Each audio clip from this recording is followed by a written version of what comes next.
have recently posted, and you'll also see a draft of the emergency declaration that the mayor will be signing today at 3 p.m.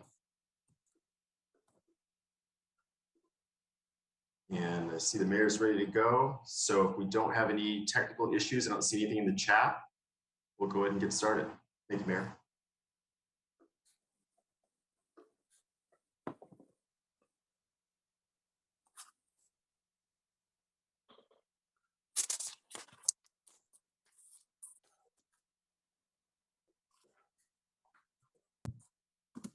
There, can you hear me okay? I can hear you good. Okay, good. Sorry, I was having troubles there. Thank you for being here this afternoon. Effective immediately, I'm issuing an emergency declaration to prohibit camping within high crash transportation corridors in the city of Portland. This is the first in a series of mayoral actions that I plan to take to speed the city's recovery on a number of important issues. Today, my focus is on an emergency declaration to prohibit camping in freeway and high crash corridors effective immediately. This past Wednesday, the Portland Bureau of Transportation released its Vision Zero traffic crash report for 2021. It tells a heartbreaking story. 63 individuals tragically lost their lives in traffic-related crashes in 2021. That's the highest total in more than 3 decades. Traffic-related deaths have increased each year since 2018. As mayor, I oversee the city's impact reduction program, which is responsible for cleaning up unauthorized houseless camps on land zoned either by the city of Portland or the Oregon Department of Transportation. In reviewing PBOT's report, I was keenly interested in how our houseless community, some of our most vulnerable residents, might be impacted by traffic-related deaths. In total, 70% of our pedestrian fatalities involved an individual experiencing houselessness, 70%. Our most vulnerable Portlanders are disproportionately affected by traffic-related injuries and death. These are devastating losses of life. These aren't just statistics. These are our neighbors, our sons, our daughters. They're members of our community. We've continually witnessed unsanctioned camping. We've continually witnessed unsanctioned camping in clearly unsafe locations, sometimes jarringly close to roads and freeways.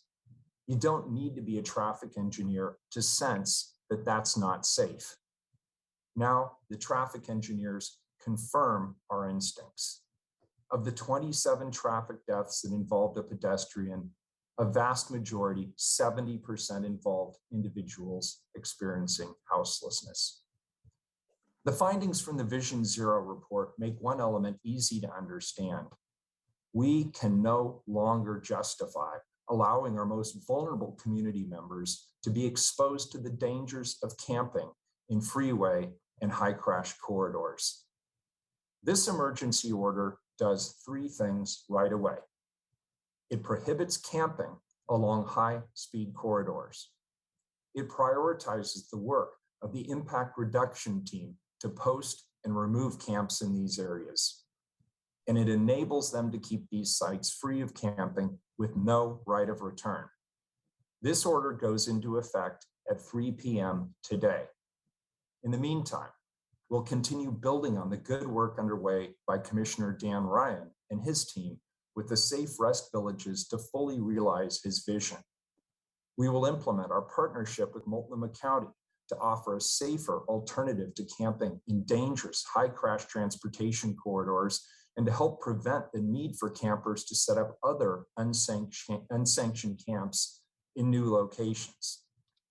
While these efforts will modestly expand temporary shelter access with local and regional resources, we also need Oregon's governor and state legislature to prioritize funding statewide to address houselessness to provide for more shelter.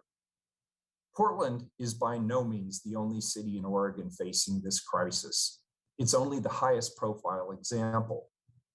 The state must support Oregon cities and counties that are on the front lines of saving lives, reducing conflict, and helping those who are in desperate need of additional housing.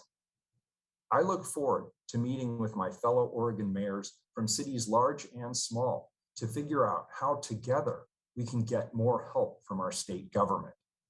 And I'm not going to wait to act. As mayor, I will use my executive authority to move us in the right direction in strategic ways like this emergency declaration. There'll be more to come. Additional actions will improve the coordination of services to the unsheltered. They will improve the city's system for cleaning up Portland and keeping it that way to help address other key challenges we face. That's the end of my prepared remarks today, but it marks the beginning of my team's redoubled efforts to lead us to shared public safety and shared prosperity. Thank you very much. And Rich will open it up for Q&A at this point. Thank you all for being here. Thank you, Mayor. Before we move to the next piece here, Mike Benner, I saw your comment in the chat. Were you able to get that straightened out as far as recording? No, I'm still getting denied. Okay, Shuli, hopefully we can figure out. Yeah, we've been chatting on the side. I'm trying to work on it, but I don't seem to be able to get that one straightened out. It's okay. We'll figure it out. We can move forward. Sorry about that, Mike. That's okay. I think our desk might be trying to roll on something too, so we might be okay. Carry on. Thank you. In that case, just for everyone, the mayor is going to be taking some questions. Please use the raise your hand function and I'll call on you. When I do call on you, do us a favor though, and just state your name and the organization you're with. And given the trouble you've had today, Mike, we'll go ahead and start off with you. Oh, well, I'll take that. Thanks, Rich. Mayor, question is twofold. First of all, we understand that ODOT was consulted in this, but we understand PBOT was not. We spoke with Commissioner Hardesty a few hours ago, who said she knew nothing about this and thought she should, as someone who oversees the Bureau of Transportation. So first of all, can you comment on that? And then secondly, and forgive me if you did mention this and I missed it when I was trying to do the recording part, but how do you plan to enforce this? I think, we've talked about banning camping in different areas and we still see it all over. How do you plan to enforce this new deal? Yeah, good. Thank you. First of all, this relates to the impact reduction team, which is in my portfolio. I'll turn it over to my Chief of Staff, Bobby Lee, on the other aspect of this. Hello, my name is Bobby Lee. I'm the Mayor's Chief of Staff. We did present a copy of the emergency declaration to all the Chief of Staff on February 3rd for feedback. We didn't get much feedback at all. We also presented to Commissioner Hardesty's team, not Commissioner Hardesty herself, but the team yesterday as well to review the emergency declaration. Lastly, we also presented to all the Chief of Staff earlier this week around the basic concepts behind the livability challenges. And I would add to that, Bobby, this is a matter of urgency. People are dying, and that's why I'm using my executive authority. I have respect for Commissioner Hardesty's views on homelessness, but we obviously have some disagreements. But I hope we all agree that leaving people to camp in high crash corridors is unacceptable. And of course, as I said, there will be other aspects of executive leadership going forward, other emergency orders, and I will certainly ask my colleagues for input for the development of those future orders. Can you elaborate on the enforcement piece of this? Yeah, so the impact reduction team will be required to post for 72 hours. They will then commence cleanup. And if people try to return, they will be asked to leave. What I hope,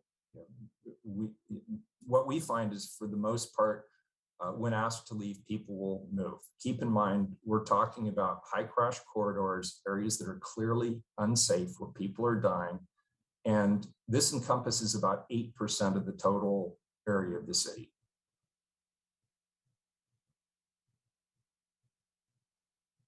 All right, thanks, Mike. That's Mike Benner from KGW. Alex, can you just state your name and organization you represent first? Yeah, hi, this is Alex Olinsky with the Portland Mercury. Hi, Alex. Hi, one of my questions, you mentioned this is one of many mayoral actions to come. I'm curious if you could give a timeline as to when we should expect more, and if one of them specifically will be a plan to open any larger outdoor, indoor shelters that will hold more than 60 people. With regard to this particular executive order, people are asking, where are people supposed to go? And the answer I have is somewhere safer. We know that people are dying in these areas in disproportional rates. We currently have beds in the shelter system. We're working with the county to identify another 100 shelter beds that could be reserved specifically for this purpose. And just a few minutes ago, I got off of a call with the governor where I made a pitch for thousands more shelter beds, which are desperately needed, temporary shelter here in Multnomah County, consistent with the kinds of investments that are being made in California and Washington.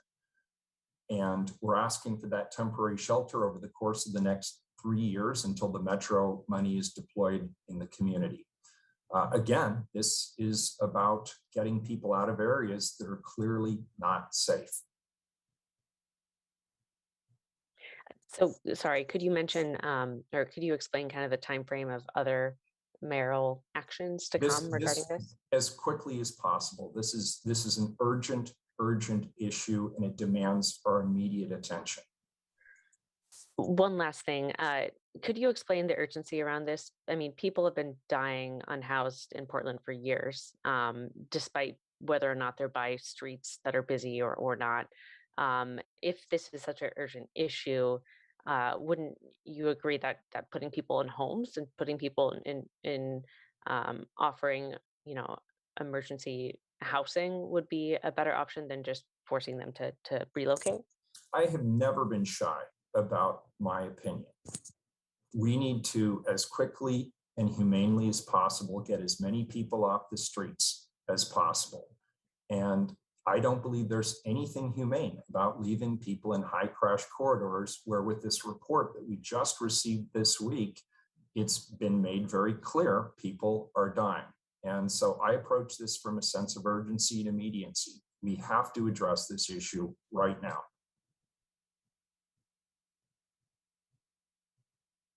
All right, thank you, Alex. And if you guys can do me a favor, just so I can keep track in order here, after you've asked your question, just go ahead and lower your hand. It's the same button to raise. If you have another question, just go ahead and raise it again, and then I'll put you back in my queue. Kendra, I think you're up next. Hi, Kendra Kent with KPTV. I would like to know, can you go into more detail?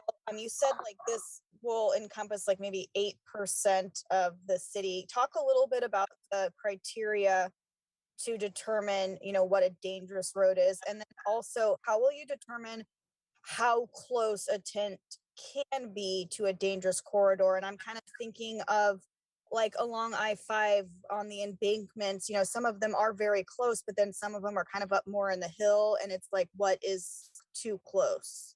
We, in the chat, have just sent you an actual map with these corridors. Is that your full answer? Yes. Can you just expand a little bit more on like how close you can be to that area, or is it just like along?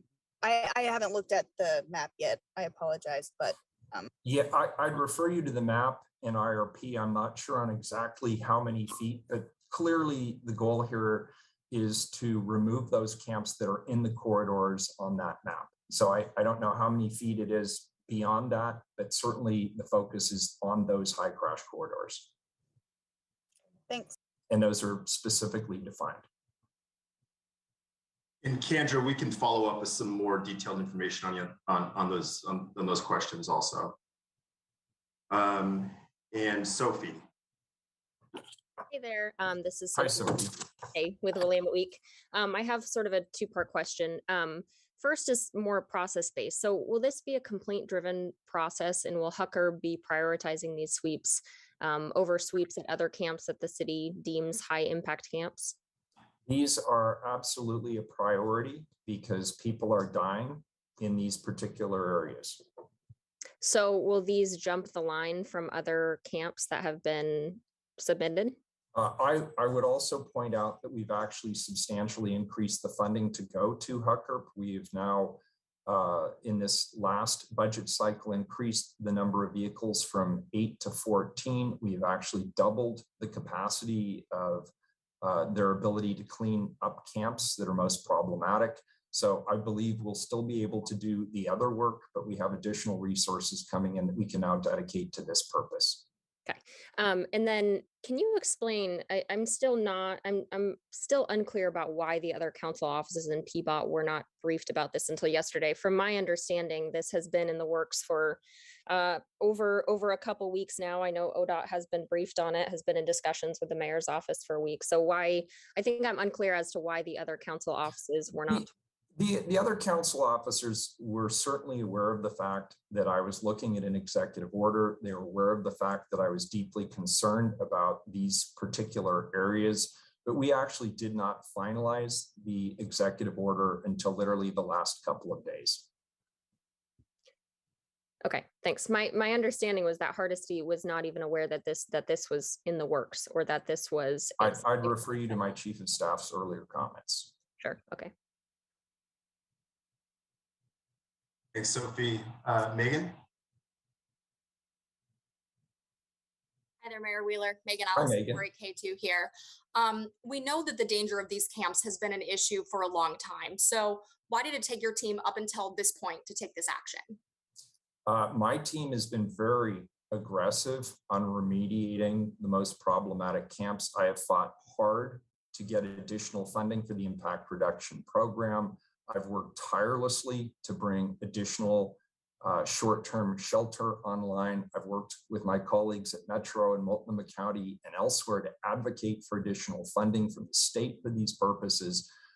So this is something that has absolutely been a priority. But with the resources we have through our last budget process and the budget that we just passed in conjunction with the county, combined with the information we have now from the Vision Zero report, that makes it clear this is a priority area and it demands immediate attention. And I have the authority through my emergency powers to make this a top priority, and I'm making it a top priority. And I guess just as a follow-up, would you say the biggest hurdle in the last year then is budget in making this happen? I think there's also been a systematic bias towards the long-term development of affordable housing, which obviously our community desperately needs. And for some time, I've been something of a lone voice, saying we also need to act with urgency to get people as quickly and humanely off the streets as possible. And I feel that the tide has turned. I believe the public supports this direction, and I'm seeing improved collaboration with other levels of government at the county level, at the regional level, and the state level to get it done. Thank you. Thanks, Megan. And next we have Lindsay. Hey, Lindsay.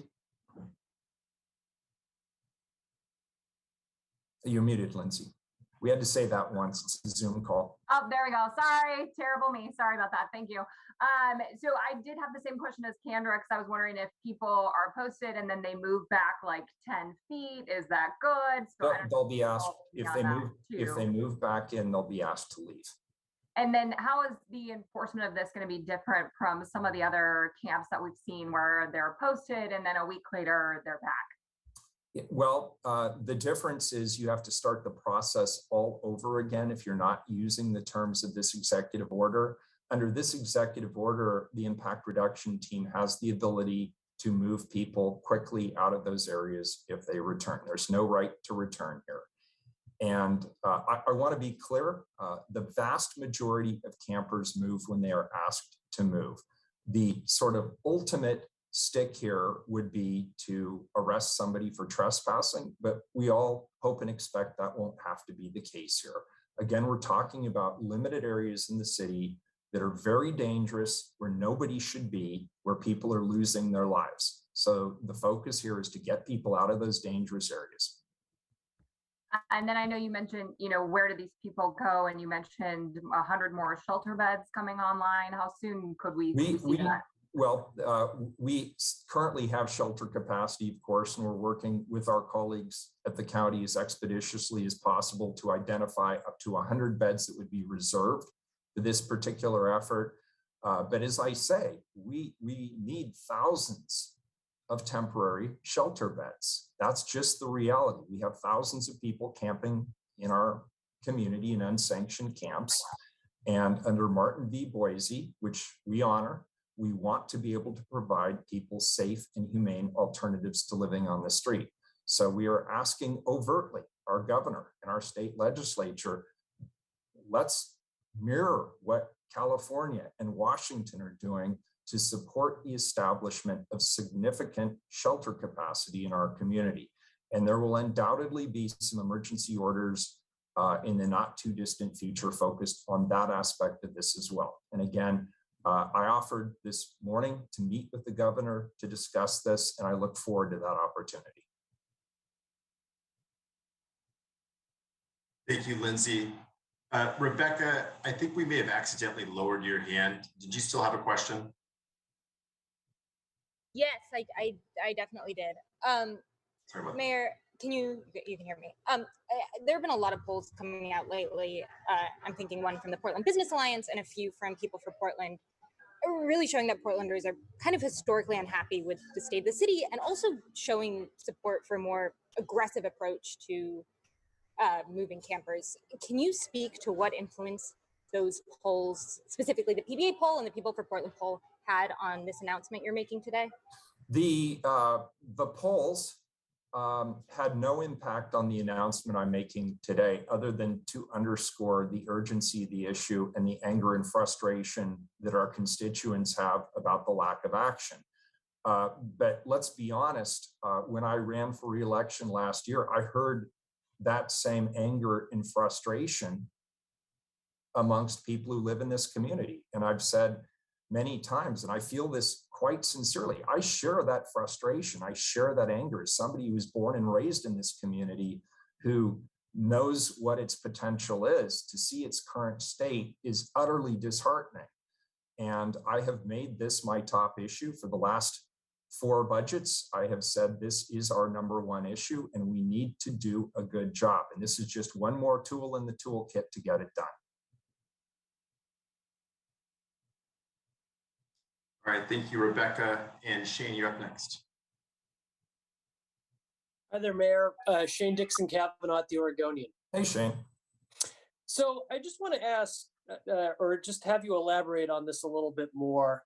I mean, Portlanders have heard you describing the homelessness crisis in our city as a humanitarian crisis that requires a FEMA-like response for more than a year.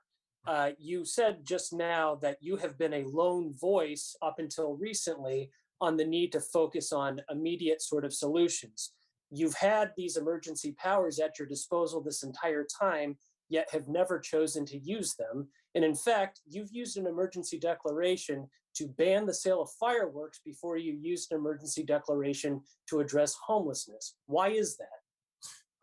The reason is quite simple. We needed the resources in place to be able to do the remediation. And I fought really, really hard during my last budget process to double the capacity of IRP, the impact reduction team, to get the personnel in place, to have more outreach workers in combination with the county through the navigation teams. You need to have the resources on the ground in order to be able to execute effectively. And we now have those resources, or at least some of those resources that we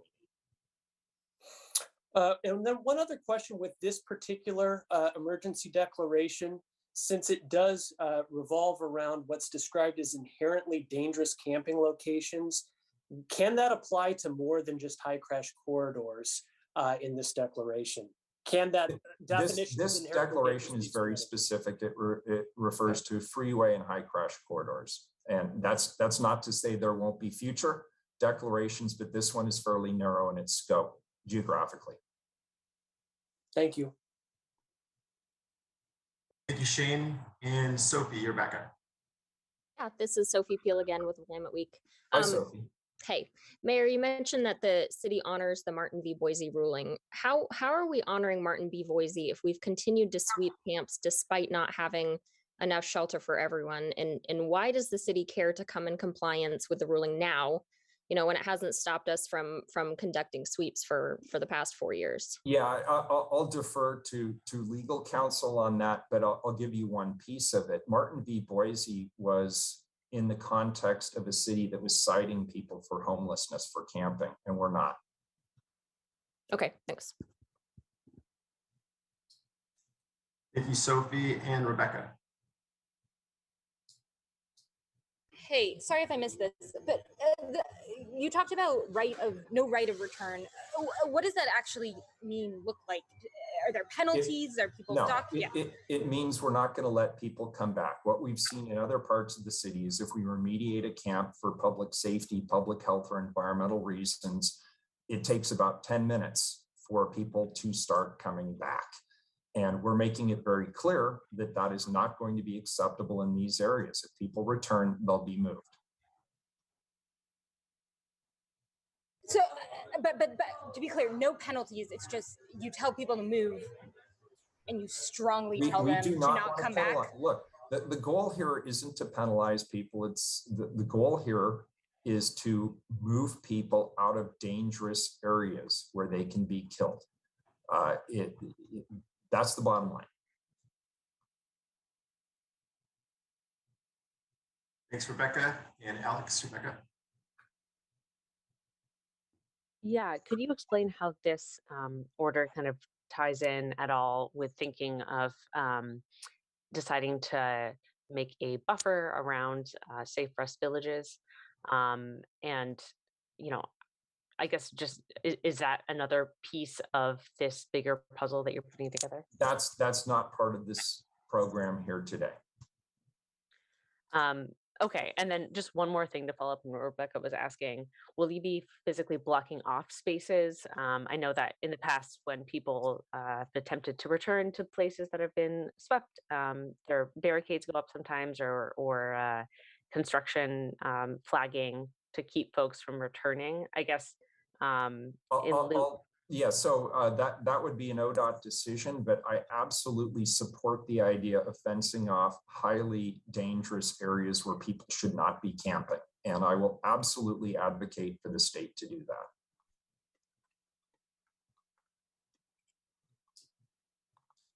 All right, thank you, Alex. And Megan, you're up next. Sorry, one day we'll get everything we need here. So I know that the conversation about resources in the city has been ongoing in the last year. So how are you ensuring that there will be enough resources within the navigation team to enforce this? And to be clear, the navigation teams don't, just Megan, so we're clear, the navigation teams are actually people who work to get people into shelter, into housing, into other services. So they will be there more on what I would call the service provision or connection side of this. They will not be part of the impact reduction team efforts, which is really about cleaning up the litter and restoring the sites. And in terms of how do I make sure there's enough resource, keep fighting for it, keep working with the Multnomah County Chair and the county commissioners to continue to support funding for this kind of programming and work with our nonprofit partners who provide some of those services. It's critically important. What we learned, the navigation centers are successful. We have a couple of those here in the city where people, they go in, they're connected immediately to services, potentially housing, mental health, substance abuse treatment, domestic violence survivorship services, youth services, but not everybody's going to come into one of our navigation centers. So the theory behind the navigation teams was to go out into the community where people are and connect them to services. And it is absolutely our intention here that when we post a place, we're going to try and find an alternative location. And as I say, we are working with the county to reserve beds for this purpose. Not everybody will take a bed. I completely acknowledge that. And ultimately, we want to get them off the streets. And that's the goal here, is getting them out of these high crash corridors where they can be injured or killed. And just a quick follow-up on that. So, you had mentioned that you're fighting for these resources right now. Given that, do you expect that this is going to take some time before we see impacts from this plan? Yeah, of course. None of this is going to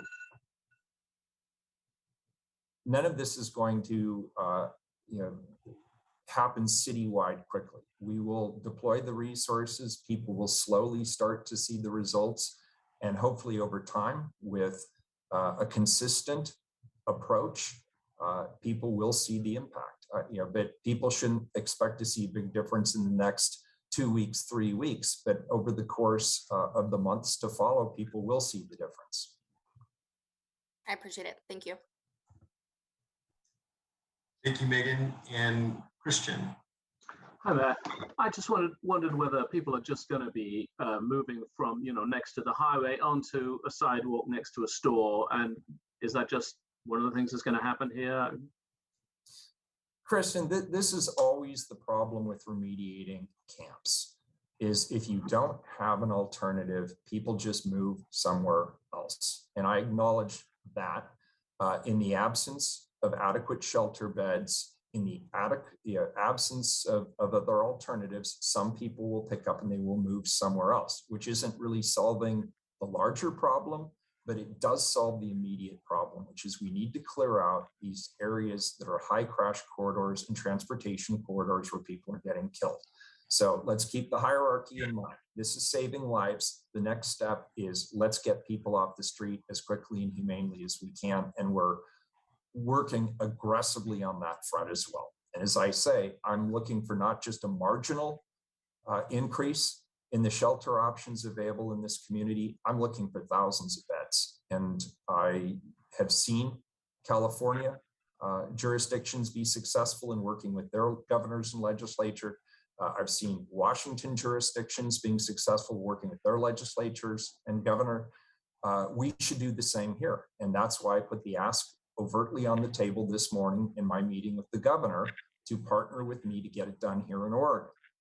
And again, it's not just about Portland. There are cities, large and small, all across this state that are really struggling right now under the weight of this issue. And it's only going to get worse unless we make the investments and put into place the programs to get people quickly and humanely off the streets.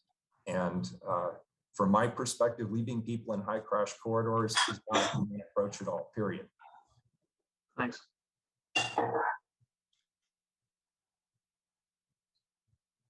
Thank you, Christian. And Sophie, did you have another follow-up question? I did. Yeah, I promise this will be my last one. Mayor, not a problem. in response to this is your job, so and this is mine. So in response to Rebecca's question, you said, we're not going to penalize people for camping along roadways or certainly don't want to. So again, and I know I'm harping on this, but it just sort of baffles me. Why does the city care about Martin v. Boise now if we don't cite people along roadways unless the city is planning on doing that at some point? We have always cared about Martin v. Boise. So, when I look at the work of the impact reduction team, keep in mind it requires posting. We do our level best to connect people with services. We are required under the city's code to collect people's personal belongings and hang on to those. I will acknowledge that across the board, we need to do better on all fronts, but those are the strategies that we've employed. And we're going to continue to do our level best to make sure that people have alternatives. But I want to be clear with regard to this particular executive order. Anywhere is better than where people are camping. These high crash corridors and in immediacy to speeding automobiles, in some cases in the middle of runoff zones and in the middle of traffic medians. We need to get people out of there, and we need to get them out of there now because it just isn't a safe place to be. I think it's my confusion comes from a place where, you say Martin v. Boise is applicable to cities that are. The main thing here, look, I don't have a lawyer looking over my shoulders here. The main thing is people are dying because they're camping in dangerous places. And this executive order gives my bureau, the impact reduction team, the authority that it needs to move quickly to get people out of those areas. And we will do our level best to give them options, to give them other alternatives, a shelter bed or some other option, a connection to services. We'll do our best. But right now, the key thing, the top of the hierarchy, is let's get people out of areas where they can die. Thanks. Thank you, Sophie and Alex. Yeah, you mentioned you want to prioritize getting people out of a dangerous place where they can die. That being along high crash corridors is not a safe place to be. That's what the data shows. Right. How will you ensure that these folks are relocated to a safer place, not to another spot where they could be hit by a car or maybe, be injured in another way? Well, all of the high crash corridors are subject to this executive order. And Rich, did you put the map in the chat? I think you did. Yeah, we did. We copied that full report. All right, I actually can't see the chat, so. Okay. Was that it, Alex? Yeah, I guess also just to follow up, that high crash corridors, are they both PBOT and ODOT lands? Correct. All right, thanks, Alex. And Rebecca. I just have a quick timeline question. Was this in the works before this emergency order that you're announcing out? Was this in the works before you saw the PBOT report, or did it only start after? This started before at the staff level. And keep in mind, I have a team of individuals working on solutions to quickly and humanely get people off the streets. So there were various aspects of this that were being percolated at the staff level. Okay, before the report. The report literally just came out. The report, honestly, it buttresses what we already strongly suspected. It just gives us the factual, it gives us factual data in addition to the anecdotal data that we certainly had.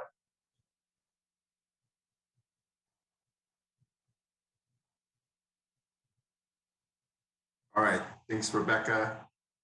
And I don't see any other hands up at this time. I'll just go and explain a couple things real quick, and if any hands pop up, we'll call on you before we close out here. As I mentioned earlier, there are two documents in the chat. One is the draft of the emergency declaration that the mayor will be signing at 3 p.m. today. There's also a file containing the Vision Zero report that was produced by PBOT.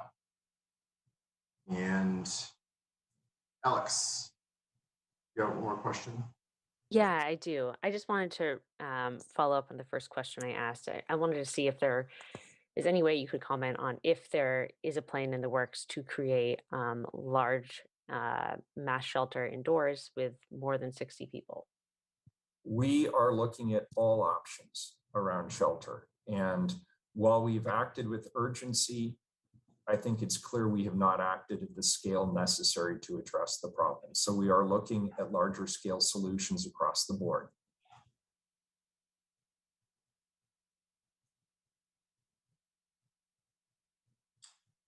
Okay, that looks like all of our questions that I've got. Thank you, Mayor, for making yourself available for those questions. It's my job. Thank you all for being here. I appreciate it. Thanks, everybody. And if you have any follow-up questions, go ahead and send an email to wheelermediarequests@portlandoregon.gov, and we will try to get those answered to you as quick as possible. Thanks. Thanks, everybody. Have a great afternoon.